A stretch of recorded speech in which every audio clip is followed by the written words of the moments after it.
And I guess what I want to just say to somebody briefly today is that in the journey of faith, my friends, don't you ever forget how far God has brought you to this point. Can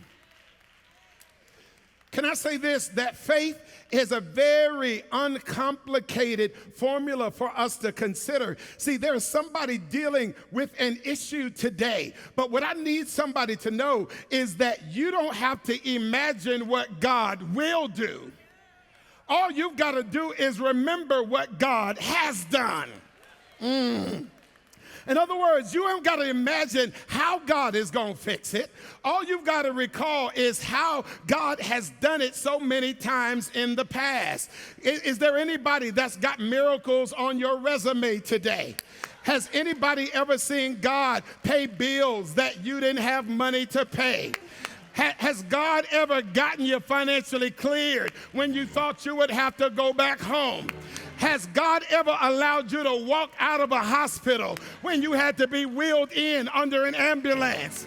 Has God ever kept your adult kids when they were in their youthful rebellion?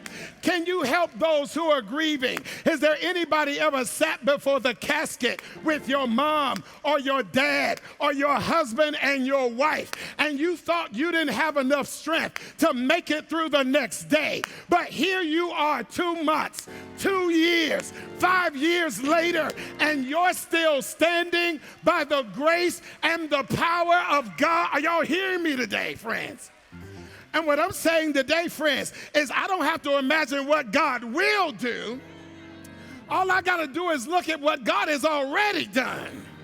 Are y'all hearing the word today, friends? See, and that's why by the time Joshua takes over, he says we got to erect some stones so that we have a basis for remembering what God has done.